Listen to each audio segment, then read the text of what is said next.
Hi.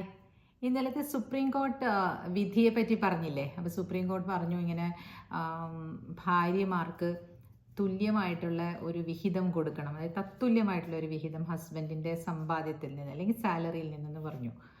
അത് ആ, ചിലർക്കൊക്കെ അതൊരു വിഷമം പോലെ തോന്നുമായിരുന്നു. എന്തിനാ നിയമം വരേണ്ട ആവശ്യം എന്നാണ് ഇതിൽ കമൻറ്റ് വന്നിരുന്നു കേട്ടോ. എന്തിനാ നിയമം വരേണ്ട ആവശ്യം? അതൊക്കെ മനസ്സിൽ നിന്ന് തോന്നി കൊടുക്കേണ്ടതല്ലേ എന്ന്. ചില കാര്യങ്ങൾ മനസ്സിൽ നിന്ന് തോന്നി കൊടുത്തേക്കാം, ചിലർ കൊടുത്തില്ല എന്നും വരാം, അല്ലേ? അപ്പം അങ്ങനെയുള്ളവർക്ക് നിയമം ആവശ്യമല്ലേ? അത് ഒരു മാൻഡേറ്റ് ആക്കുകയാണെങ്കിൽ തീർച്ചയായിട്ടും സ്ത്രീകൾക്കത് ഉപകാരപ്പെടും. എന്തുകൊണ്ടാണെന്ന് പറഞ്ഞാൽ ഞാനൊരു ഉദാഹരണ സഹിതം പറയാം. ഈ പ്രൊവിഡൻറ്റ് ഫണ്ടില്ലേ, ആ പ്രൊവിഡൻറ്റ് ഫണ്ട് വന്നിട്ട് സപ്പോസ് ഒരാൾ മരണപ്പെട്ട് കഴിഞ്ഞാൽ അയാളുടെ പ്രൊവിഡൻറ്റ് ഫണ്ടിന് ആർക്കാണ് അവകാശം ഉണ്ടാവുക? അത് എഴുതി വെച്ചിട്ടുണ്ട്. സർവീസ് റൂൾസും അങ്ങനെയുള്ള ലേബർ ലോയിലൊക്കെ എഴുതി വെച്ചിട്ടുണ്ട്, നോമിനിക്കാണ് അവകാശം ഉണ്ടാകുക എന്ന് പറഞ്ഞിട്ട്. അപ്പോൾ അയാൾ നോമിനേറ്റ് ചെയ്യാതെ പോവുകയാണെങ്കിലാണ് ലീഗൽ ഹെയർസിന് വരും. ലീഗൽ ഹെയർസ് എന്ന് പറയുമ്പോൾ മക്കളും ഭാര്യയും മരിച്ചുപോയ ആളുടെ അമ്മയും, ഇത്രയും പേര് ലീഗൽ ഹെയർസ് ആയിട്ട് വരും കേട്ടോ, ഒരു ഹിന്ദു പുരുഷന്. അപ്പോൾ അവർ ഈവൻ ക്രിസ്ത്യൻ ആണെങ്കിലും അങ്ങനെ തന്നെയാണ് വരിക. മറ്റേ മുസ്ലിംസിനാണെങ്കിൽ കുറച്ച് വ്യത്യാസമുണ്ട്, അനിയന്മാർക്കൊക്കെ വരും. അതിലേക്ക് ഞാൻ കടക്കുന്നില്ല. അതൊക്കെ അതാത് സമയങ്ങളിൽ അതാത് കാര്യങ്ങൾ കൈകാര്യം ചെയ്യുന്ന അഡ്വക്കേറ്റ്സിനോട് ചോദിക്കുക. ഇത് ഞാൻ പറയുന്നത് ഞാൻ ചെയ്തിട്ടുള്ള കേസെന്നാണ് ഞാൻ പറയുന്നത്. കേസാണ് എനിക്കിവിടെ പറയാൻ പറ്റുള്ളൂല്ലോ.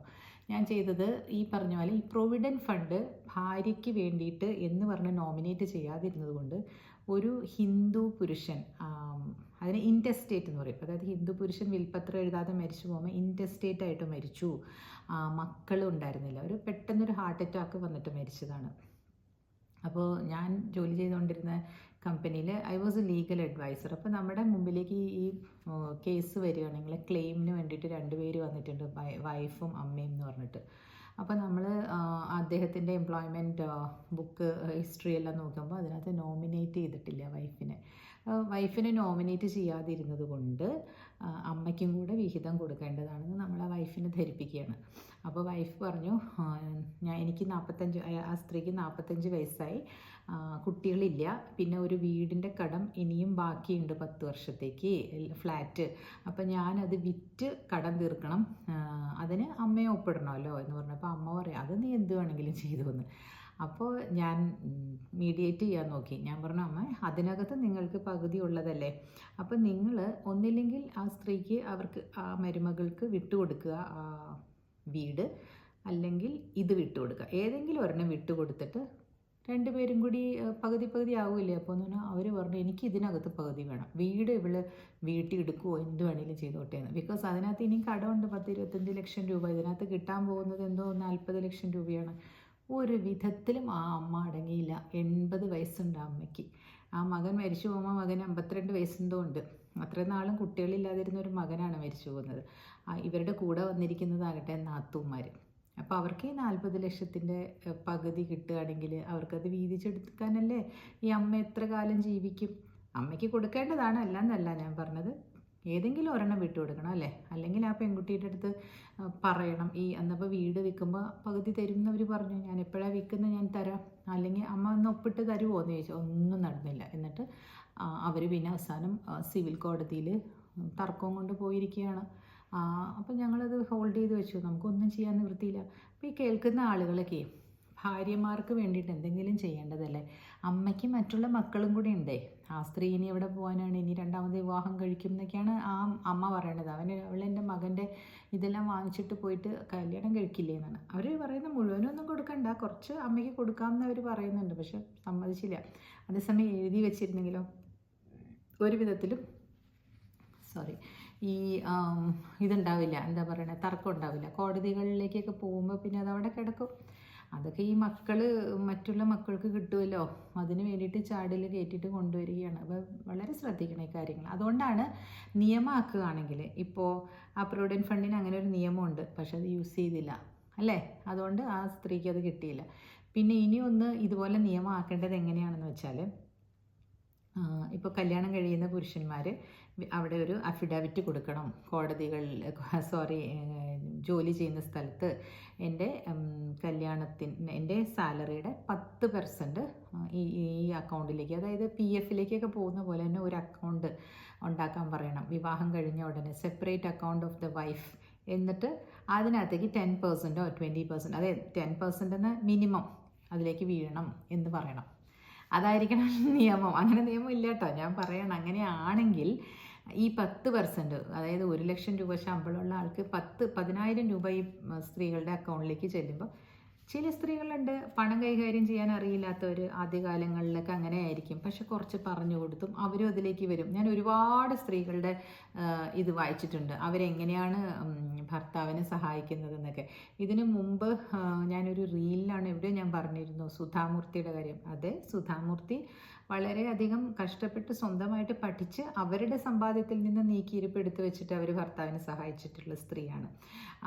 അവരുടെ ഇപ്പോഴത്തെ രീതികളും കണ്ടോ, ഒരുപാട് ഇങ്ങനെ ആർഭാടങ്ങളൊന്നും ഇല്ലാതെയും എന്താ പറയുക, ഒരുപാട് ഇങ്ങനെ ഇപ്പോൾ ഈ റിലയൻസിലൊക്കെ കാണിക്കുന്ന പോലെ അങ്ങനെയൊന്നും ഇല്ലല്ലോ. അവരുടെ വിവാഹങ്ങളൊന്നും അത്ര ഇതായിട്ടൊന്നും നമ്മൾ കണ്ടിട്ടില്ല. എല്ലാവരും അവരുടെ വീട്ടിലൊക്കെ കല്യാണങ്ങൾ നടന്നതല്ലേ.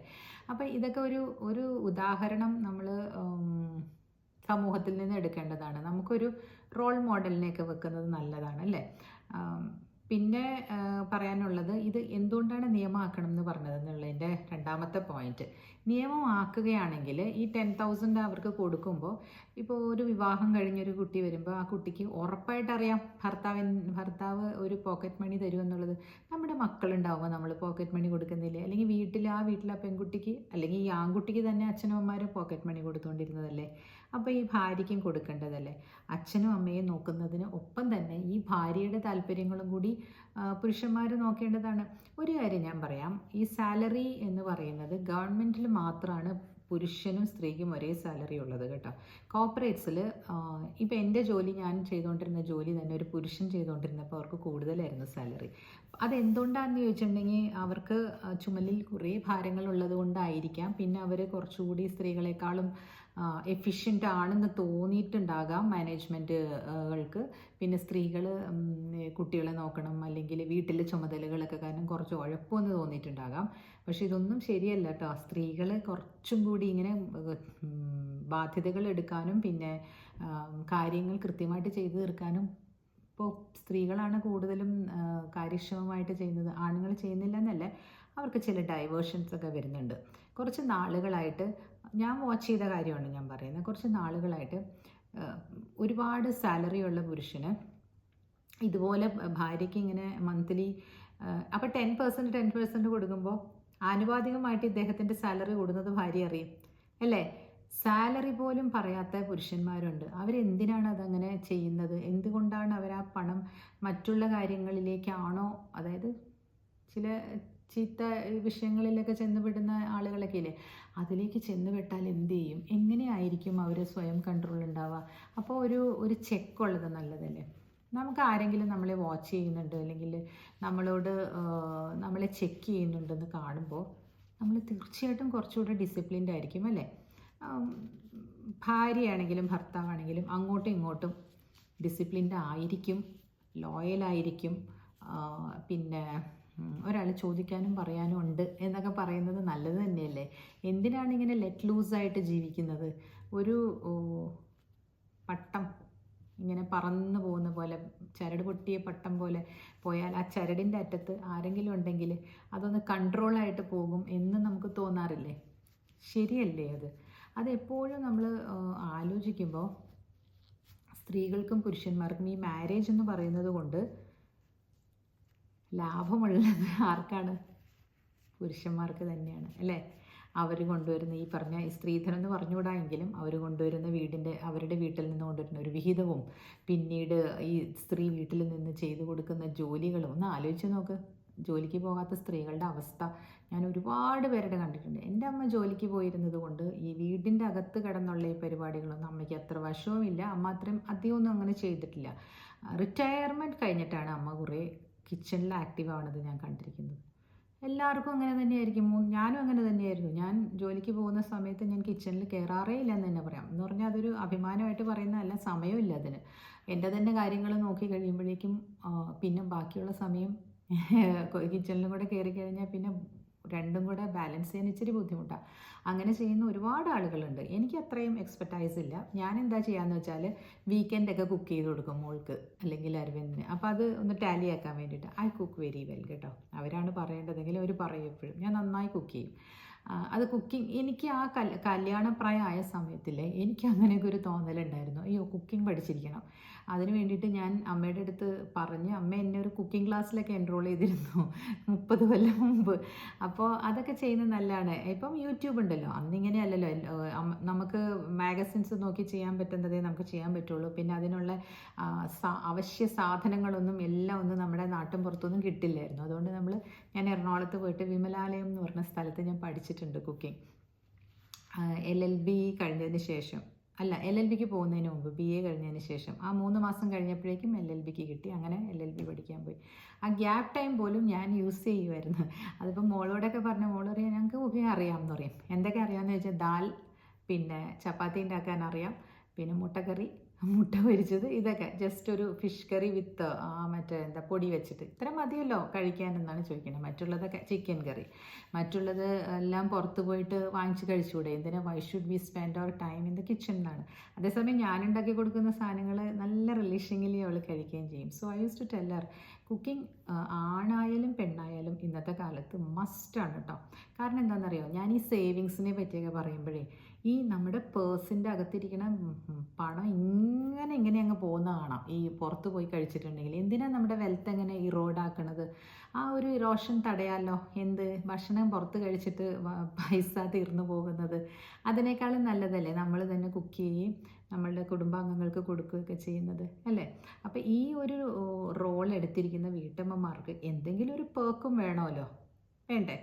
നിങ്ങൾ അവിടെ ഇരിക്കുന്ന ജോലി ചെയ്തിട്ടുള്ള ഒരുപാട് പേര് ഇത് കാണുന്നുണ്ട്. ജോലിക്കും പോയി വീട്ടുകാര്യങ്ങളും ചെയ്ത് ഡബിൾ റോൾ ചെയ്ത് അവശതയായി കാലുമുട്ട് വേദന അല്ലെങ്കിൽ വരുമ്പോൾ മൈഗ്രെയിൻ ഇങ്ങനെയായിട്ട് വരുന്ന സ്ത്രീകളെ ഞാൻ കണ്ടിട്ടുണ്ട്. അവരും പറയുന്നുണ്ട് ഞങ്ങൾ വീട്ടിൽ പണവും കൊണ്ടുവരുന്നുണ്ട് ഇതും ചെയ്യുന്നുണ്ടെന്ന്. അങ്ങനെയുള്ളവർക്ക് സാലറി ഉണ്ടെന്ന് കരുതി കൊടുക്കാതിരിക്കേണ്ട ഭർത്താവ് അല്ലേ? അല്ലെങ്കിൽ അങ്ങനെയുള്ള ലേഡീസിന് വേണമെങ്കിൽ പറയാം എനിക്ക് കുറച്ച് എന്തെങ്കിലും തന്നാൽ മതി, ഞാൻ വീട്ടിലേക്കൊന്നും എടുക്കുന്നില്ലല്ലോ, ഞങ്ങൾ ഇതാണ് ചെയ്യുന്നതെന്ന്. ഞങ്ങൾക്ക് ഇത്രയും പണം ഞങ്ങളുടെ ശമ്പളത്തിൽ നിന്ന് ഞങ്ങൾ ഇത് ചെയ്യും, ഇത്രയും ഞങ്ങളെടുത്ത് ഞങ്ങൾക്ക് വേണ്ടിയിട്ടൊരു പാർലറിൽ പോകാനോ അല്ലെങ്കിൽ ഒരു ഹെയർ മസാജിന് പോകാനോ അല്ലെങ്കിൽ അങ്ങനത്തെ എന്തെങ്കിലുമൊക്കെ ഒരു നല്ല സാരി മേടിക്കാനോ ഇതൊക്കെ ഇഷ്ടമുള്ള സ്ത്രീകളുണ്ടാവില്ലേ? അങ്ങനെ ആയിക്കോട്ടെ. അപ്പം നമ്മുടെ ഹാപ്പിനെസ്സിന് വേണ്ടിയിട്ട് നമ്മൾ തന്നെ ചിലവഴിക്കാൻ പറ്റുകയും ചെയ്യും. പക്ഷേ അവിടെ ഒരു എക്സ്ട്രാ ജോലി എടുക്കേണ്ട കാര്യമുണ്ടല്ലേ? നല്ല അമ്മായിയമ്മമാരുള്ള വീട്ടിൽ അവർ ചെയ്തു വെക്കും. പക്ഷെ എന്തിനാണെന്നേ, അവർക്കും അവരുടേതായ പ്രശ്നങ്ങളും അവരുടേതായ പ്രായത്തിൻ്റേതായ ഗതികളൊക്കെ കാണുമല്ലേ? നമ്മുടെ അമ്മായിയമ്മമാരൊക്കെ നമുക്കൊക്കെ 30 വയസ്സൊക്കെ ഉള്ളപ്പോൾ അവർക്ക് 50കളും 60കളൊക്കെ ആയിട്ട് 50കളും ഓക്കെ പിന്നെയും കുഴപ്പമില്ല, 60കളുടെ മധ്യത്തിലെത്തി നിൽക്കുമല്ലോ മിക്കവാറും. നമുക്കൊക്കെ 35 ആകുമ്പോഴേക്കും എൻ്റെ മദർ ഇൻ ലോയ്ക്ക് 60കളുടെ മധ്യം എത്തിയിട്ടുണ്ടായിരുന്നു. പക്ഷെ അത് ചെയ്യാൻ ഇഷ്ടമുള്ളവരും ഉണ്ട് കേട്ടോ. ചിലർക്കൊക്കെ വീട്ടിലിരുന്നിട്ട് പാചകം ഒരു എന്താ പറയുക, അത് അവരുടെ ഒരു സാമ്രാജ്യമാണ് അടുക്കള എന്ന് പറയുന്ന ആൾക്കാരും ഉണ്ട്. പക്ഷേ സുപ്രീം കോടതിൻ്റെ ഈ വിധി വന്നതിൻ്റെ വെളിച്ചത്തിൽ ഇനിയൊരു കാര്യം കൂടെ ഞാൻ പറയാം. PFൻ്റെ കാര്യം ഞാൻ പറഞ്ഞില്ലേ, അതേപോലെ തന്നെ ഇൻഷുറൻസ്. ഒരു വീട്ടമ്മ ബാങ്കിൽ പോയിട്ട് വരുമ്പോഴോ പച്ചക്കറി വാങ്ങിക്കാൻ പോയിട്ട് വരുമ്പോഴോ ഒരു ലോറി ഇടിച്ച് 2 വീലറിലായിരുന്നു മരിച്ചുപോയി കഴിഞ്ഞപ്പോൾ ഈ ഓരോ ഇൻഷുറൻസിനും ഓരോരോ രീതികളാണല്ലോ. ആ ഇൻഷുറൻസ് ക്ലെയിം, ആ വണ്ടിയുടെ ഇൻഷുറൻസ് ക്ലെയിം ഇവർ കേസ് കൊടുക്കണം. എപ്പോഴും നമ്മൾ ഒരാൾ മരിച്ചു കഴിഞ്ഞിട്ടുണ്ടെങ്കിൽ ഇൻഷുറൻസ് കമ്പനി വാഹനാപകടമാണെങ്കിൽ കേസ് കൊടുക്കണം. ഏത് വാഹനത്തിൻ്റെ ആണെങ്കിലും 2 പേരും കൂടെ ചേർന്ന് തരും. ഈ വാഹനത്തിൻ്റെയും പിന്നെ മറ്റേ വലിയ വണ്ടിയുടെയും വാഹനത്തിൻ്റെ ആളുകൾ 2 പേരെയും കേസിൽ ഉൾപ്പെടുത്തിയാൽ 2 പേരും കൂടെ ചേർന്ന് ആ പണം എങ്ങനെയാണ് ഡിവൈഡ് ചെയ്യേണ്ടതെന്ന് കോടതിയിൽ വെച്ച് തീരുമാനിച്ച് ഈ വീട്ടമ്മയുടെ അല്ലെങ്കിൽ മരിച്ചുപോയ ആൾക്കാരുടെ വാഹനാപകടത്തിൽ മരിച്ച വ്യക്തിയുടെ അനന്തരാവകാശികൾക്ക് കിട്ടുന്നതാണ്. ആ സ്ത്രീയുടെ മാത്രം ഇത് കൊടുത്തപ്പോൾ അതിൽ ആ കക്ഷി എൻ്റെ അടുത്താണ് വന്നത്, അവരുടെ ഹസ്ബൻഡും മകളും കൂടി. അവർക്ക് വരുമാന സർട്ടിഫിക്കറ്റ് കൊണ്ടുവരാൻ പറഞ്ഞു. ഒരു ക്ലിപ്തമായിട്ടുള്ളൊരു ഫോർമുല ഇല്ലായിരുന്നു അന്നൊക്കെ, 10-20 വർഷം മുമ്പ്. ഇപ്പോൾ അതെല്ലാം മാറിയെന്നാണ് ഞാൻ പറഞ്ഞു വരുന്നത്. ഈ ഇടയ്ക്ക് അതും ഒരു കേസുണ്ടായിരുന്നു സുപ്രീം കോടതിൻ്റെ. അതിൽ പറഞ്ഞിരുന്നു, നിങ്ങൾ എന്താണ് ഈ പറയുന്നത്, 10 ലക്ഷം 15 ലക്ഷം എന്നൊക്കെ പറഞ്ഞിട്ട് നിങ്ങൾ കുറയ്ക്കുന്നത് എന്തിനാണ്? അതേസമയം ഒരു ജോലി ചെയ്യുന്ന സ്ത്രീ ആണെങ്കിൽ 50, 60, 70 ലക്ഷമൊക്കെ ക്ലെയിം ഇടുമല്ലോ. ആ ഹസ്ബൻഡ് എന്തോ 75 ലക്ഷം എന്തോ ക്ലെയിം ഇട്ടിരുന്നു. ഹസ്ബൻഡ് ബാങ്ക് എംപ്ലോയി എന്തോ ഉണ്ടായിരുന്നു. അദ്ദേഹം VRS എടുത്ത് വീട്ടിലിരുന്ന് കുട്ടികളെ നോക്കേണ്ടി വന്നു. 12th പഠിക്കുന്ന മകളെയും 10th മകനെയും. അപ്പോൾ അദ്ദേഹം VRS എടുത്തതും ആ ഒരു വലിയ ഡീറ്റെയിൽ കഥ അദ്ദേഹം അവിടെ കോടതിയിൽ ഹാജരാക്കുകയാണ്. 15 ലക്ഷമാണ് കിട്ടിയത്. അപ്പോൾ അവർ അപ്പീൽ പോയി. അവർ ചോദിച്ചത് 75 ലക്ഷം. അവസാനം കിട്ടി. എന്താണ് കോടതി പറഞ്ഞതെന്ന് വെച്ചാൽ, ആ സ്ത്രീയുടെ ഒരു ഇൻപുട്ട് എന്ന് പറഞ്ഞാൽ എത്ര അധികമായിരുന്നു. ഈ ഹസ്ബൻഡിന് ഇത്രയും പൈസ ഉണ്ടാക്കാൻ പറ്റുമായിരുന്നു. ഇത്രയും വർഷം 45 വയസ്സായപ്പോഴേക്കും പുള്ളി റിട്ടയർമെൻറ്റ് എടുക്കേണ്ടി വന്നു. ആ പൈസയും പിന്നെ ഈ സ്ത്രീയുടെ എന്താ പറയുക ഇൻപുട്ടിനുള്ള പൈസയും എല്ലാം കൂടെ ചേർത്ത് ഏകദേശം 75 ലക്ഷവും പിന്നെ അതിന് അന്ന് മുതലുള്ള പലിശയും കിട്ടിയവർക്ക്. അവർ നല്ലപോലെ, പക്ഷേ ഒരമ്മയ്ക്ക് പകരം ഒന്നും ആവില്ല, എന്നാലും കിട്ടി എന്ന് പറയുകയാണ്. അപ്പോൾ കോടതിയുടെ ഇൻ്റർവെൻഷൻസ് ഇല്ലാതെ ചില നിയമങ്ങളൊന്നും നടപ്പാക്കാൻ പറ്റില്ല അല്ലാതെ. അപ്പോൾ കേൾക്കുന്നവർ അല്ലെങ്കിൽ ഹസ്ബൻഡ്സ് കേൾക്കുകയാണെങ്കിൽ ഒന്ന് ശ്രദ്ധിക്കുക, ഭാര്യമാരെ കൂടെ പരിഗണിക്കണം കേട്ടോ. നിങ്ങളുടെ ജീവിത സഖിയല്ലേ.